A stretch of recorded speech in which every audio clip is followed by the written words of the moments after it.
Kalau saya ada di Amerika hari ini, saya bilang I am a liberal, saya akan dituduh sebagai komunis. Kalau saya ada di London, di Eropa hari ini, saya bilang I am a liberal, maka saya akan dituduh sebagai kapitalis. Jadi Anda lihat, istilah itu dipakai dengan cara yang berbeda. Kenapa di Amerika liberal dianggap sosialistis, atau komunistis?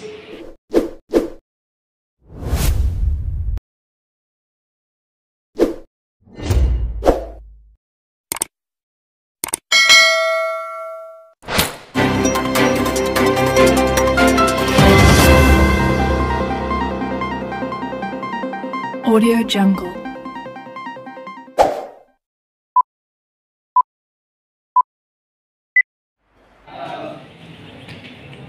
Saya cari cara supaya kita bisa memastikan bahwa ini adalah latihan, ada latihan kedua periode. Kita mau pembicaraan hari ini memberi impact pada daerah di mana saudara-saudara berasal. Jadi kalau kita bongkar persembunyian kekuasaan politik, itu kita mau bongkar persembunyian dari nasional sampai daerah. Jadi pelan-pelan saya akan coba diskusi secara ketemu dengan teman-teman. Tadi saya diminta CV, kurikulum vitae. Anda Google aja. Kurikulum vitae itu bahasa Indonesianya riwayat hidup. Riwayat hidup itu baru lengkap kalau orangnya udah meninggal.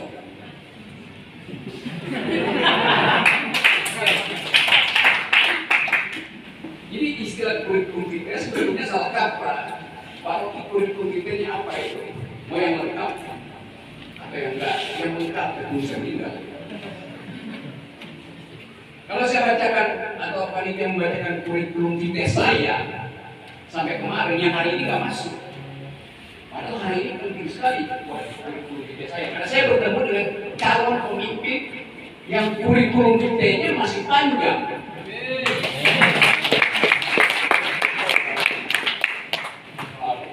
Oke, kita mulai dengan Anda ajukan saya satu problem yang Anda rasakan sebagai sesuatu yang mengkhawatirkan bangsa ini. Ya. Baik, bismillahirrahmanirrahim. Oke, baik. Mantap.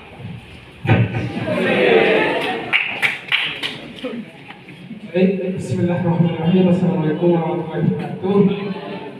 Perkenalkan, saya berasal dari cabang Bima. Yang Bang Rocky katakan, ya.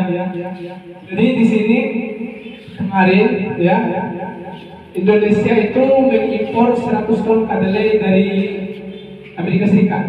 Kenapa mengkhawatirkan? Ya, coba kita lihat. Setelah saya melakukan riset dan observasi di tanah milik saya di Kecamatan Gudu, itu bahwa satu kecamatan itu hanya mampu, ya, paling banyak 10 ton. Jadi kalau 100 ton itu, ya, dihasilkan oleh jadi Kabupaten Bima ini mengalami peningkatan untuk ekonominya. Jadi kalau diimpor itu mematikan masyarakat kecil sebagai contoh kami petani. Karena itu mungkin sekian dari saya. Billahi taufiq wal hidayah. Assalamualaikum warahmatullahi wabarakatuh. Oke, terima kasih. Ini langsung pada poin bahwa politik pangan kita ada persoalan. Kita bisa proyeksikan nanti kalau perang Rusia Amerika berlanjut dan kelihatannya akan berlanjut karena Amerika memastikan bahwa dia tidak menghalangi Rusia di Ukraina. Berarti akan ada krisis pangan. Jadi ini problem yang real, yaitu bagian yang paling fundamental dari hidup kita adalah pangan, kedua energi. Dan politik pangan dan politik energi itu yang lebih dipersoalkan. Sekarang ini saya ulas sedikit. Satu lagi. Ya. Berat badan kau berapa? Kamu 72. Oke, yang 50 aja.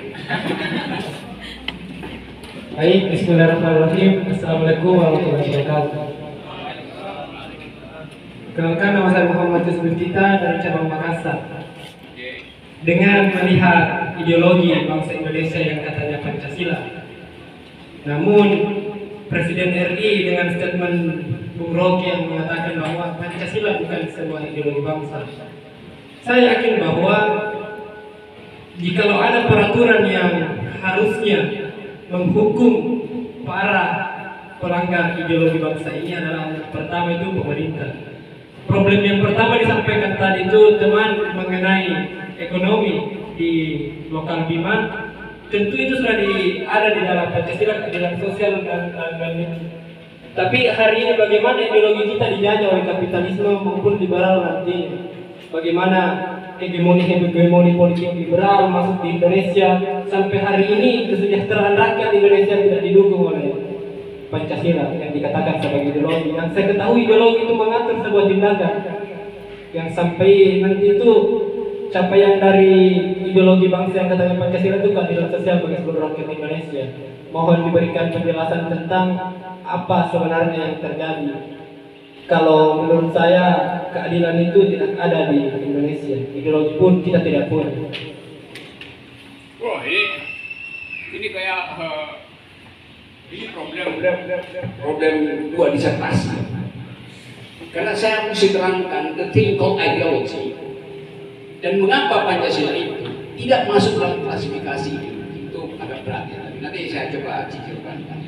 Ini saya mulai dari situ dulu soal persaingan pikiran yang basisnya ideologis, tapi sebetulnya outputnya adalah policy. Coba bisa saya pinjam Pak Bantul sih, kebetulan yang pertama kali lewat di kepala saya soal ideologi itu. Tadi Anda sebut soal ideologi liberal. Ideologi liberal itu kiri apa kanan sebetulnya? Saya uji dulu. Liberalisme itu di dalam spektrum ideologi dia kiri atau kanan? Siapa yang anggap dia kiri? Siapa yang anggap dia kanan?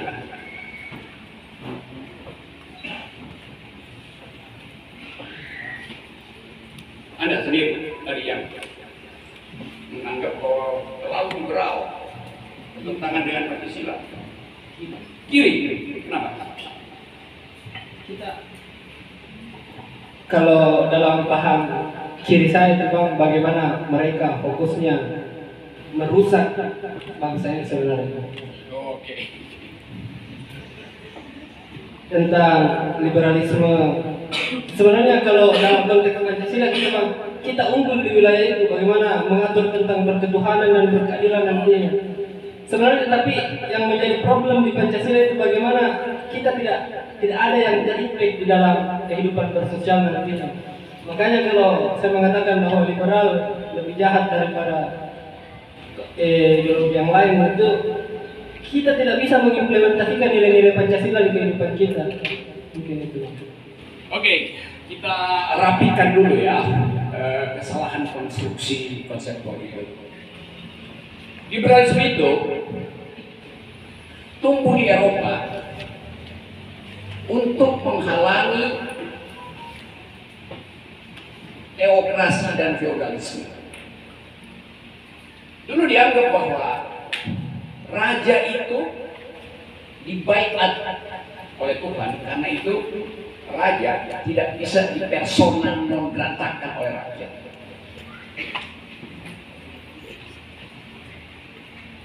Jadi status manusia itu di abad-abad sampai abad 16-17 tahun 1500-an masih dianggap sebagai milik raja. Rakyat itu adalah propertinya raja. Lalu ada pikiran akademis mengapa kalau rakyat adalah properti raja, kapan rakyat itu bisa menggantikan raja? Nggak mungkin. Nah, pikiran yang berupaya untuk menghalangi legitimasi raja yang didasarkan dan dibuat di langit itu ditentang oleh kalangan akademisi.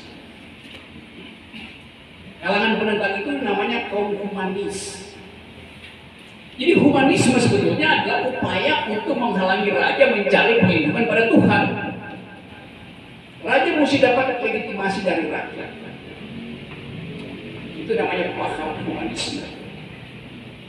Jadi kalau saya hubungkan tadi dengan soal Pancasila, di mana paham humanisme itu bermukim? Di sila kedua, kemanusiaan yang adil dan beradab. Nah, pada waktu saya terangkan soal Pancasila, saya bilang, sila pertama itu bertentangan dengan sila kedua. Karena sila pertama, ketuhanan yang Maha Esa. Ini forum akademisi ya, nanti saya terangkan pelan-pelan supaya nggak kena delik saya. Soalnya saya menganggap Pancasila itu nggak berguna. Bukan nggak berguna, salah ditafsirkan. Jadi kalau kita lihat genealogi asal usul dari istilah Pancasila, kan mau diterangkan bahwa Pancasila itu datang dari sumber resmi peradaban Indonesia. Lalu saya kan coba diuji deh secara antropologi. Sila pertama, ketuhanan yang Maha Esa, monoteisme. Apakah sila itu berbasis pada kebudayaan asli Indonesia?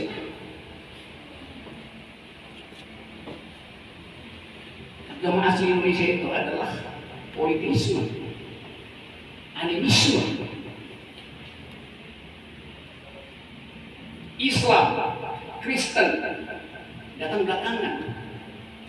Itu yang monoteisme. Kan itu intinya. Jadi sebetulnya yang disebut terjemahan dari ketuhanan yang Maha Esa, agama-agama monoteis itu adalah agama impor, bukan asli Indonesia. Yang saya tentang bukan status agamanya, tapi klaim bahwa ketuhanan yang Maha Esa itu berasal dari bumi Indonesia, enggak. Berasal dari bumi Timur Tengah. Islam, Nasrani, dari bumi Timur Tengah. Agama-agama Timur yang sebetulnya adalah agama-agama Barat. Karena Mediterania, Arab dulu itu juga disebut sebagai wilayah Barat. Nanti kemudian ada pikiran Orientalisme, lalu negara-negara Muslim itu dimasukkan ke wilayah Oriental yang tidak beran Nasrani yang Barat. Jadi kalau kita baca sejarah itu bisa kita tahu bagaimana proses politik itu sebetulnya membelah prosedur berpikir secara ideologis. Saya bilang tadi monoteisme. Buktikan pada saya bahwa monoteisme itu berasal dari bumi Indonesia. Di awal saya interupsi dulu. Terima kasih. Dipanggil Prof atau Bung Rocky? Atau Presiden akan sehat? Gimana? Panggil bro aja bro. Oh bro, siap. Baik, terima kasih Bung Rocky. Ini kita tidak fanatik terhadap agama ataupun kita mau mengargumentasikan emosionalitas, tapi kita mau mundur sedikit dalam perjalanan sejarah bahwa tadi startnya bro tadi bahwa ketuhanan Maha Esa itu bukan bagian dari perjalanan sebuah bangsa Indonesia. Itu yang kita garis bawahi. Kemudian saya nggak bilang bukan, yang saya bilang bukan asal usul. iya bukan dari asal usul. Kemudian tadi menurut saya bukan bagian dari perjalanan. Saya nggak bilang begitu, jangan edit. Kan saya sebut tadi periksa genealogi asal usul, bukan historiografi. Beda itu antara genealogi dan historiografi. Jadi kita sepakati bahwa STKIP di pendidikan sosiologi. Sosiologi. Iya. Ya, kita sepakati bahwa genealogi Indonesia ini berangkat dari kepercayaan. Ada yang sepakat di sini, baru kamu yang percaya. Jangan di-bypass. Bikin kalimat yang efektif. Tadi start argumentasinya bahwa genealogi atau Nusantara ini berangkat dari animisme. Jadi ketika pasangan negara hari ini memposisikan ketuhanan yang Maha Esa itu sebagai sila, Tapi itu kita terima kalau kita tinjau dari genealogi bangsa ini. Tapi kalau kita tinjau dari historis bahwa perjalanan bangsa ini sampai merebut atau memasuki pintu kemerdekaan itu, jadi di situ ada dominasi pikiran, ada dominasi perjuangan di situ, sehingga sebagai peletakan ataupun oleh para pelopor-pelopor atau proklamator bangsa ini meletakkan monoteisme itu dalam sila itu, karena di situ banyak dominasi pemikiran atau perjuangan di situ yang meyakini monoteisme. Jadi memang nggak kontradiktif kalau kita ditinjau dari historis genealogi dengan historis perjalanan kemerdekaan bangsa. Jadi kita sudah pasti mengetahui bersama bahwa perjalanan kemerdekaan bangsa hari ini, yaitu sampai merebut kemerdekaan, itu didominasi oleh orang-orang yang berkeyakinan monoteisme. Sekian. Suruh dia yang rapi. Woi, suruh dia ini yang rapi. Jadi saya balik ya, ini kita bicara dengan kekuatan argumen, kekuatan sentimen. Saya percaya saya punya banyak teman ID yang IQ-nya itu berlimpah, dan karena itu di HIP nggak ada semacam monopoli diskursus. Karena itu adalah ciri pertama dari mahasiswa. Kan ada kita menyebut himpunan mahasiswa Islam, bukan himpunan orang Islam yang seharusnya mahasiswa, beda kan? Jadi identitas pertama adalah kemahasiswaan, itu identitas publik. Identitas privat adalah Islam. Itu dalamnya. Saya tahu bahwa argumen itu mesti disusun oleh identitas primer, yaitu status sebagai intelektual. Di wilayah intelektual tidak ada yang disebut bahkan bertafsir. Di dalam dunia mahasiswa berlaku force of the better argument. Siapa yang punya argumen paling baik, dia diangkat sebagai pemimpin. Bukan siapa yang punya dompet paling tebal kita angkat sebagai pemimpin. Enggak, siapa yang punya argumen paling baik, dia kita angkat sebagai pemimpin. Apalagi kalau argumen itu betul-betul diperlihatkan sebagai argumen yang otentik, dia temukan sendiri. Tadi coba kita rapikan lagi. Tadi saya terangkan bahwa Pancasila kalau dia jadi state atau official ideology, jadi ideologi negara, kan tidak ada yang disebut ideologi negara. Ideologi itu dimiliki oleh orang yang punya aspirasi dan orangnya mesti hidup. Jadi kalau dia ideologi negara bukan orang, negara konstitusi hukum. Negara itu barang mati. Jadi yang berideologi adalah manusia, bukan negara berideologi. Di situ kekacauan kita. Di mana ada negara berideologi di dunia ini? Cuma dua, komunisme dan fasisme, dua-duanya otoriter. Jadi konsekuensi negara berideologi, dia pasti jadi otoriter, jadi totaliter.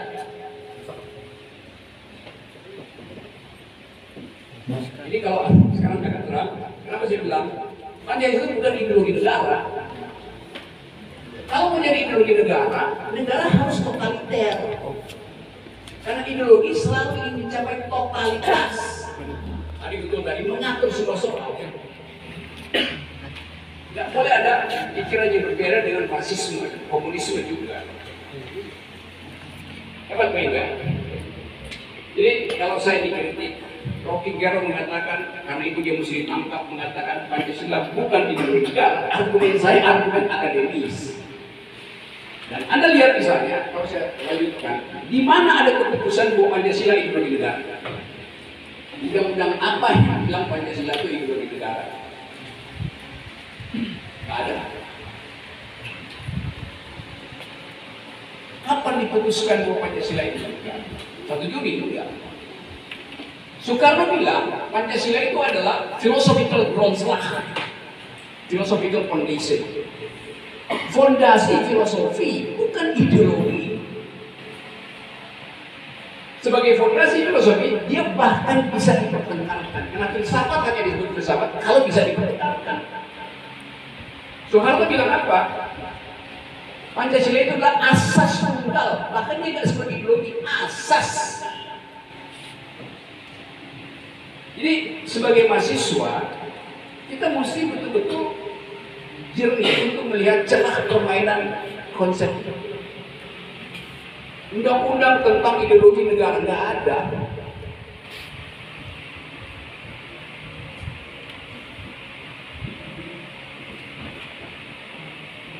Karena berbahaya kalau sebuah negara punya ideologi, dia akan menyamaratakan orang. Orang punya ideologi, bukan negara yang punya ideologi. Dia dapat nggak? Apalagi dalam negara demokrasi, negara demokrasi punya apa ideologi negara Amerika? Apa? Nggak ada. Oke ya, itu dulu ya, satu poin. Nanti dibantah lagi. Jadi saya umpankan dulu poin itu, nanti dibantah. Yang kedua tadi soal istilah liberalisme. Kalau saya ada di Amerika hari ini, saya bilang I am a liberal, saya akan dituduh sebagai komunis. Kalau saya ada di London, di Eropa hari ini, saya bilang I am a liberal, maka saya akan dituduh sebagai kapitalis. Jadi Anda lihat, istilah itu dipakai dengan cara yang berbeda. Kenapa di Amerika liberal dianggap sosialistis, atau komunistis? Karena partai di sana cuma dua. Yang kanan itu namanya Partai Republik, yang kiri namanya Partai Demokrat. Partai Demokrat punya kecenderungan sosialistis. Partai Republik punya kecenderungan konservatif. Partai Republik di Amerika tidak peduli tentang social safety net, tidak peduli tentang kemanusiaan yang adil dan beradab, tidak peduli tentang keadilan sosial. Partai Republik nggak mau ada pajak. Kalau ini gambar ya, ini waktu saya panjang kan, jadi mari kita mulai dari hal-hal yang dasar supaya ada posisi intelektual dalam pola banyak hal. Kenapa dipakai ini?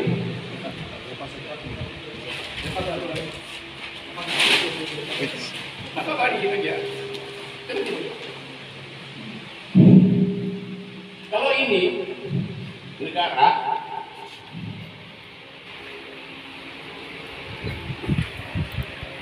jadi apa saja. Kalau ini negara, ini ada si A dan si B warga negara. Si A ini orang kaya.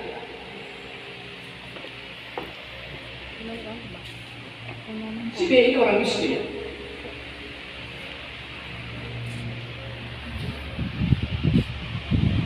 Negara demi menyelamatkan orang miskin ini, dia memajaki orang kaya. Okay. Jadi negara memajaki si kaya.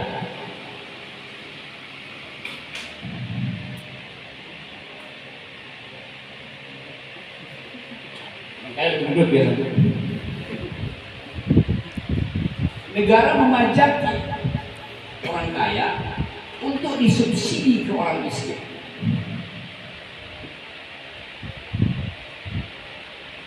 Ini tradisi Partai Demokrat di Amerika. Karena itu korporasi akan dipajaki oleh Obama, oleh Joe Biden sekarang. Di zaman pemerintahan sebelumnya, Trump, Ronald Reagan, Bush, nggak ada pajak ini. Enggak.